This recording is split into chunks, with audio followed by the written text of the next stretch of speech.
Soy Juan Manuel González, estamos con Mario Riorda, un destacado politólogo y catedrático, para pensar un poco cómo va a cambiar la política en los próximos años, tanto en Córdoba como en el país. Gracias, Mario, por estar, muy amable. Un placer, agradecido. Mario, estamos pensando un poco Córdoba y el país en los próximos 10 años y la primera pregunta que surge es ¿cómo será la construcción de los consensos de aquí en adelante? ¿Seguiremos teniendo estos consensos de caciques o habrá una nueva forma de construcción de los acuerdos políticos e institucionales del país? Mi primer libro sobre comunicación política se llamó La construcción del consenso, y de verdad que si uno lo lee o lo relee, tendría que ser muy crítico, y hasta pienso que es en parte o fue en parte idealista. Y como también pienso en libros futuros, aunque nunca vaya a escribir, pienso en futuros títulos, ¿no? Y un título que tengo en mente es La era de los consensos precarios, porque el problema ya no es tanto construirlo, porque hay ciertas facilidades, muchas veces delegadas, muchas veces por la bronca frente a otro u otros, de construir consenso. El gran problema es sostener el consenso a lo largo del tiempo. Y no es una palabra cómoda consenso hoy.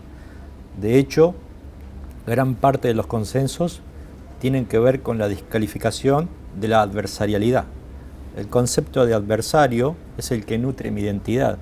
Por lo tanto, esta idea de consenso en donde se agrupan las diferencias no solo no tiene que ver con la realidad, sino que de hecho parte de la confianza delegada para construir consenso tiene que ver con explotar la diferencia, con remarcarla, con visibilizarla. Y esto además es mucho más precario o más dinámico porque ciertas identidades estables a lo largo del tiempo, hablando preferentemente de las identidades políticas, pero puedo ampliar el concepto a otras áreas, ya no son lo que eran. El concepto de modernidad líquida que acuñaba Zygmunt Bauman tenía que ver con dejar atrás ese pasado estable, visible, un Estado visible, ordenador y regulador, un Congreso donde se debatía, partidos que marcaban las identidades, que fijaban las identidades. Todo eso es inestable, ¿sí? Gran parte de las identidades tienen que ver con movimientos, con demandas concretas, y como esas demandas concretas no son fáciles de obtener, las identidades mutan, pero mutan con desesperanza, mutan con desafección, mutan con bronca por no haber obtenido lo que querían. Y entonces, vuelvo a insistir, el consenso así como lo pensábamos, no hace 20, 30, 40 años, hace menos de una década, probablemente ya no sea lo mismo, y no sé si en esa expresión todavía hay mucho romanticismo. Las redes sociales irrumpieron, y en esto que decías vos respecto de los consensos, también son un catalizador de broncas, expresiones muchas veces violentas. ¿Cómo crees que van a tallar las redes sociales en la construcción de estos nuevos consensos, en el debate público, en poder tener un marco institucional, generacional, para discutir hacia dónde vamos a avanzar? Las redes sociales son el reflejo de la sociedad, e incluso la acción maliciosa de producción o de escala industrial de bots y de trolls en las redes que deforman la participación individual de las personas es el reflejo de la sociedad expandido o aumentado. Pero de alguna manera no reflejan otras cosas que la sociedad piensa. Y por lo tanto, cómo van a hacer es lo que está haciendo. Un comportamiento tribal sostenido preferentemente por los prejuicios que afloran, que nunca se han ido de la sociedad, que antes eran políticamente incorrectos de ser manifestados en su modo público, pero como hoy los consumos son tribales, y el tribalismo definido como la ciencia política lo ha definido hace buen tiempo, que es la agrupación de intereses comunes donde las normas de unidad y identidad son incluso superiores a las normas del consenso democrático del cual formo parte. Esto significa entonces que en esas tribus de consumos particulares, intensos, relativamente cerradas, pasan muchas cosas, y entre ellos lo políticamente correcto ya es parte de la historia. Parte de las identidades, básicamente, como antes decía, se hacen negando la otredad al otro, descalificando la otredad al otro, y las redes manifiestan eso. Y entonces se dan fenómenos muy interesantes que lo podemos calificar fácilmente como polarización, pero es muchísimo más que una polarización, porque no hay dos polos. hay una multiplicidad de polos en tanto y en cuanto existan multiplicidades de tribus. Y hay ciertos fenómenos interesantes, y es que hay multiplicidad de agendas también, porque no hay una agenda dominante como en los grandes o históricos o clásicos medios de comunicación. El ejemplo de Twitter es fantástico. Una tendencia dura en promedio hora, hora y media, y generalmente hay 20 tendencias, y así muta la agenda en el día. Yo puedo entrar y ser parte de una agenda sin ver lo que otros ven. El concepto de algoritmo implica básicamente el afianzamiento de mi identidad tribal. Entonces, las redes son la contracara de un consenso, son la contracara de temas comunes, son la contracara de puntos en contactos. Las manifestaciones tribales hacen que preferentemente haya separaciones, ¿no? Las redes son la manifestación de la separación, que probablemente siempre existía, por eso hablo de los prejuicios políticamente incorrectos, y hoy dejaron de ser incorrectos y pasaron a ser modos de identidad. ¿Y cuáles son los peligros para el ciudadano común, digamos, para quien no está metido en estos mundillos políticos, de esta exacerbación de ciertos prejuicios, de esta cierta manipulación que puede tener el discurso público con la irrupción de trolls y de bots y de fanáticos también en las redes? Peligros hay de todo tipo. Primero hay transformaciones que pueden no ser peligros, y luego hay peligros con nombre y apellido. Leía un estudio realizado por Reuters y la Universidad de Oxford, en donde, por ejemplo, el adulto mayor que consume información en Facebook le otorga a Facebook una fuente emisora de credibilidad 2 veces superior al de un joven. Si lo dice Facebook, le creo. Por lo tanto, eso, que además cree que están moderados por periodistas, no por anónimos, no por individuos, no por ellos mismos, significa que tienen más de la mitad, o más del doble, perdón, para ser exacto, de chance de compartir noticias falsas que un joven.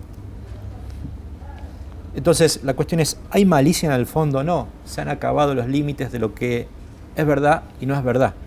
De hecho, el límite entre lo verdadero y lo falso no es una variable que impida la circulación de contenidos. Aproximadamente, el rango varía de 60 a 70%, incluso en algunos lugares en América Latina está dando 2 o 3 puntos más, 73, 72% de gente cree que lo que consume en redes sociales puede ser falso, o no le atribuye la condición de verdadera así, en su primera lectura. Sin embargo, si ratifica mi punto de vista previo, lo comparto igual, en tanto y en cuanto solidifica mi creencia, ayuda a defender en lo que yo creo, más allá de que sea cierto o no. ¿Y este comportamiento tiene que ver con niveles de educación? No, para nada, hay transversalidad. Se agrava probablemente en adultos mayores, pero no tiene que ver con los niveles de educación, porque básicamente lo que hay es una defensa de la ideología. Y la defensa de la ideología hay que entenderlo como Norberto Bobbio lo entendía, son verdades precientíficas. ¿Qué significa? No hay ideologías buenas ni malas. Puede ser que haya mayorías que califiquen alguna mala, pero forman parte de las convicciones. Es como la religión, no hay religión buena o mala. Depende de mis convicciones, ¿sí? Yo no puedo decir que la derecha es mala o que la izquierda es buena o a la inversa. Depende de mis convicciones. Por lo tanto, todo aquello que solidifique o aliente a la defensa de mis ideologías, por lo tanto de mis convicciones, por lo tanto de mis verdades precientíficas, vale. Entonces, ahí da lo mismo los niveles socioeducativos, incluyendo la capacidad formativa previa que tenga la persona. Hablaste recién de Facebook, de Twitter. El Estado avanza en miles de herramientas donde los ciudadanos aportamos una cantidad ilimitada de datos. Ciudadano digital, las historias clínicas electrónicas. A futuro, ¿cuáles son los riesgos, cuáles son las potencialidades que tienen esa cantidad de datos en manos de los gobiernos, sobre todo apuntado a lo que es la comunicación política y las campañas electorales? Uno de los riesgos ya hoy es presente, que es estar expuestos, ¿no? Creo que, hablando de otro libro que probablemente en algún momento voy a escribir, una idea es la política sin filtro, pero en realidad es la vida sin filtro hoy, ¿sí? Entonces, en este sin filtro significa que estamos expuestos a todo lo que hacemos y estamos expuestos a que cada paso que damos es una información que también aportamos, ¿sí? Entonces, los riesgos básicamente es que estos fenómenos de tribalización aumenten. Los riesgos es que la comunicación sea cada día más uno a uno, ¿sí? Más uno a uno en el sentido de que mi oferta me llegue solamente a mí. De hecho, ya está pasando. La función del algoritmo es eso. Cuando uno piensa cuál es la característica más importante de la profesionalización de la comunicación, es el manejo de bases de datos. por lo tanto también de la comercialización, ¿sí? Entonces, uno de los debates más interesantes que se dan a título mundial es cómo alguien resguarda mi identidad. Y la realidad es que la identidad desde el punto de vista del dato prácticamente no está resguardada. No hay modo alguno de resguardarla, ¿sí? ¿Quién puede crearle un Estado que consigue datos de todo, de que alguien no lo vea? Por más sistemas encofrados en términos de seguridad que se ofrezcan, y los Estados generalmente lo tienen, y algunas empresas multinacionales también. No hay posibilidad, digo, se filtra. El caso Snowden, digo, ha sido un fenómeno internacional de filtración donde se filtró todo con sistemas o con protocolos de seguridad. Imagínate nuestros gobiernos que son absolutamente vulnerables, endebles en términos de protocolos de seguridad. Entonces, el riesgo básicamente es que no haya filtro de nada. Pero no que vaya a ser, que es, Juan Manuel, que es, pasa hoy. Hablamos bastante negativo de las redes y su influencia en la política. ¿Qué uso positivo o qué herramientas positivas le da a la ciudadanía las redes sociales y el mayor acceso a la tecnología? Yo creo que es la posibilidad de un flujo informativo mayor. Lo que sucede es que eso imaginaría una dimensión democratizante de las políticas que en general ha aparecido a lo largo de la historia con cada nuevo medio de comunicación, y que luego, a la vuelta de la esquina, nos damos cuenta que esa democratización, esa horizontalidad, ese mundo plano no existe. Sea porque no todos acceden a ese mundo plano. El gran problema de las redes sociales o de Internet en general es la accesibilidad, toda la gente que está afuera, ¿sí? O sea, básicamente por los fenómenos que terminan produciendo. Hay dos fenómenos muy interesantes que se replican en el mundo occidental, por lo menos donde hay estudios de esta naturaleza. Uno es la concentración y dos, jerarquización. ¿Qué significa? Grandes voces concentran la discusión y jerarquizan la agenda, los temas sobre los cuales se debate. A la corta y a la larga se reproducen fenómenos muy equivalentes a los medios convencionales o los medios clásicos, ¿no? Donde el poder de agenda no es el mismo, el mío, el tuyo, que el de una gran corporación mediática o que un influencer que tiene atrás toda una industria que acompaña sus niveles de influencia, ¿sí? Entonces, no es lo mismo un Justin Bieber con 80 millones de seguidores que nosotros con apenas algunos miles, ¿sí? Ahora, Justin Bieber no es él solo, es una empresa, ¿sí? Entonces, estas voces más democratizantes son también una ficción. La pregunta es si todo es malo, y la realidad es que no es todo es malo, pero nos obliga a la realidad a tener ciertas posturas más o menos escépticas sobre la idea de las bondades democratizantes, que en realidad no son tal. Sin embargo, van creando cierta percepción, le denominamos percepción de eficacia. Esto se ha analizado mucho con el comportamiento electoral. Yo me percibo eficaz en tanto en cuanto creo que mi voto vale y cambio algo, ¿sí? Yo me percibo eficaz en tanto en cuanto puedo hablar, puedo arrobar un tuit al intendente, al gobernador o al presidente o a alguna autoridad mundial, al Papa puedo arrobar y decirle algo. Me creo eficaz. Lo cierto es que mi porción de eficacia no existe en términos de la eficacia de otros, o si existe es azarosa, sistemática, ¿no? En estos días Twitter ha cambiado el algoritmo y funciona básicamente por intereses. Entonces, de casualidad hay anónimos que tienen 50.000, 60.000, 100.000 retweets y lo ponen como tweet fijado, como diciendo yo fui famoso por un día. Pero es eso, es por un día, es una acción azarosa, sistemática, no planificada. Se supone que la equidad de acceso al conocimiento, a que las voces democráticamente valgan más en el uno a uno y no entre uno frente a muchos, tiene que ser una constante, y la realidad es que eso hoy no lo permiten las redes sociales. Podemos arrobar al poder, al poderoso, los ciudadanos comunes, pero rara vez el poderoso te responde. Es otro tema de uno de tus libros, y un poco lo que te quería preguntar, si crees que en estos 10 años esa tendencia del poder o de quienes gobiernan puede llegar a cambiar. Sí, en ese sentido hay un cambio. Incluso retomando parte de lo que charlábamos hace un rato, en un poder sólido quien llegaba al Estado literalmente llegaba a la cima del poder. Hoy no, de hecho hay muchos gobernantes que sufren, padecen un gobierno. En toda América Latina los gobernantes están 35% más abajo que lo que estaba en el año 2007. Era común ver presidentes con 70% de aprobación en América Latina, hoy hay uno, y porque es nuevito, que es México, ojalá pueda seguir también mucho tiempo. La tesis de los gobernantes que llegan es que se desploman en términos de aceptación, incluye Argentina, pero incluye la mayoría de los países de América Latina. Estamos viendo el derrumbe de Bolsonaro, estamos viendo el derrumbe de Cambiemos en Argentina, el derrumbe de Lenín Moreno en Ecuador, el derrumbe que se llevó un presidente puesto en Perú, el derrumbe en general de los cambios políticos o de los nuevos gobernantes producto del cambio político. Entonces, esto significa que llegar a la cima de un poder ya no es tener el poder. sino solo un rato, ¿no? Hay precariedad en la manutención del poder. Entonces, ¿qué significa? ¿Qué hay de fondo en esto? Hay de fondo que el poder se comparte, se cogestiona, ¿sí? La cogestión tiene que ver con la naturaleza de la pérdida de poder relativa del Estado. El Estado sigue siendo importante, muy importante, pero no lo es todo, ¿sí? Hay una multiplicidad de factores que condicionan al Estado. Por arriba, los poderes fácticos internacionales, y por abajo, el movimentismo organizado que cada vez impacta y presiona más al Estado. Entonces, el Estado necesariamente hoy cogestiona. Hay cogestión cuando de golpe 10 vecinos se organizan para poner una garita de seguridad. Hay cogestión cuando 40 personas se organizan para hacer una colecta y ayudar a una ONG o a alguien que tiene un problema de salud que el Estado no se lo resuelve, ¿sí? Hay cogestión cuando llega el FMI y cogestiona una política monetaria al cual hay que pedirme permiso, por ejemplo, para ampliar una partida social. La cogestión puede darse de hecho, puede darse formalmente, pero puede darse de hecho, ¿sí? Hay cogestión con el crimen organizado.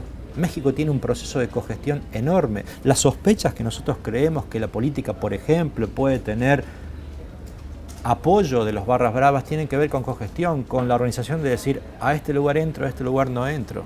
Entonces es complejo, se le llama lo subpolítico a esto, ¿no? Que es esa política que existe, que es real, que todos creemos que existe, pero que no es tan clara, salvo por escándalos, que aparezca a la luz pública. Pero si uno saca el velo, ¿sí? De hecho existe, y esta cogestión buena o esta cogestión mala, criticable, informal, ilegal, también es parte de la realidad. Dos consultas finales, Mario, y tienen que ver mucho con lo que pasa en Córdoba y en Argentina. Dentro de 10 años, quienes gobiernen, por una cuestión lógica, va a ser la primera generación que fue educada totalmente en democracia. Toda la trayectoria educativa de los próximos gobernantes, por primera vez en la historia de Argentina, transcurrió en instituciones democráticas, con sus bemoles, sin duda. ¿Esto puede cambiar el ejercicio del poder o es solamente una utopía que esta particularidad, este hito, va a ser mejores políticos que los que tenemos actualmente? La idea de creer mejores, yo diría no porque no puedan serlo, sino de suyo, ¿sí? El avance no te hace mejor, sino te hace distinto en este caso. Creo que hay una evolución y esta evolución habrá que ver si es buena o es mala. Evidentemente, como vos decís, hay ciertos poderes, casi diría de lógica patriarcal, porque incluyo algo de género en el medio, ¿no? Es el poder del macho que llega a un estado como Mesías y Salvador y es dueño de todo, persiste.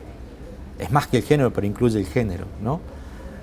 Sin embargo, creo que por todo lo que venimos diciendo, me parece que las nuevas generaciones entienden de estas fracturas, entienden de estos mosaicos, entienden de estas heterogeneidades, ¿sí?